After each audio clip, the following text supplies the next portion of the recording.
The Statue of Liberty, a promised Black America, was never given. When most people see the Statue of Liberty, they think of freedom, opportunity, a fresh start. While that's true, there's a powerful and often overlooked fact that the Statue of Liberty was once envisioned as a Black woman, her broken chains meant to reflect emancipation, until fear of Black freedom softened her features and erased that possibility. So for Black Americans, her torch has always burned a little differently. Because when Lady Liberty rose over New York Harbor in 1886, millions of African Americans were technically free, but not truly free. And the question we have to ask is this: who was liberty really built for? And why was it hijacked if it symbolized freedom from slavery? The Statue of Liberty was imagined in France by a man named Edouard de La Boulaye, a supporter of American democracy and an opponent of slavery. He proposed the statue shortly after the Civil War, when slavery had officially ended in the United States. But ended, on paper, didn't mean ended in real life. Black Americans were stepping out of slavery and straight into Black codes, sharecropping, lynchings, and voter suppression. So while France dreamed of celebrating American freedom, African Americans were asking a far more urgent question: what does freedom look like without protection? Look at the images of Reconstruction: freedmen, Ku Klux Klan, Jim Crow signs. As the statue was being built overseas, Black Americans were living through Reconstruction, a brief moment of hope.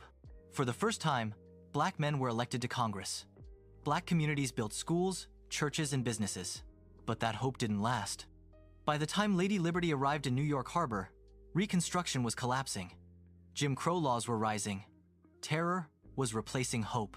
So while a statue celebrating freedom crossed the ocean, Black Americans were being pushed further away from it. Look at these two images. One show Ellis Island and immigrants arriving in America, and the other show a Black family struggling to survive.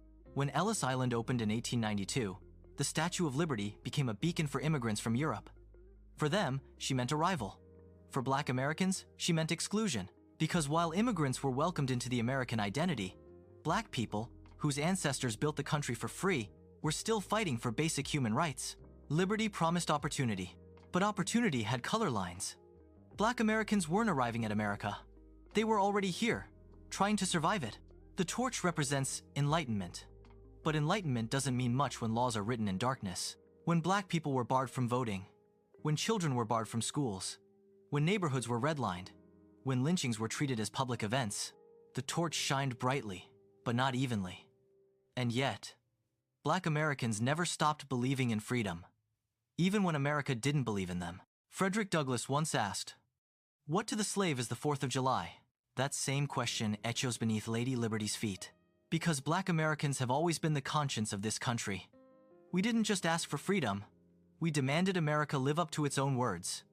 Civil rights, voting rights, human dignity. Every step forward forced the nation to look at its reflection in Liberty's copper face. The Statue of Liberty doesn't lie. She tells the truth about America's promise and America's failure. But she also tells the story of resilience. Because, despite being denied liberty, Black Americans helped redefine it. And maybe that's the real legacy of Lady Liberty. Not that freedom was given, but that it was fought for. If this story made you think, share it. If it made you uncomfortable, sit with that. And if you believe liberty should belong to everyone, subscribe.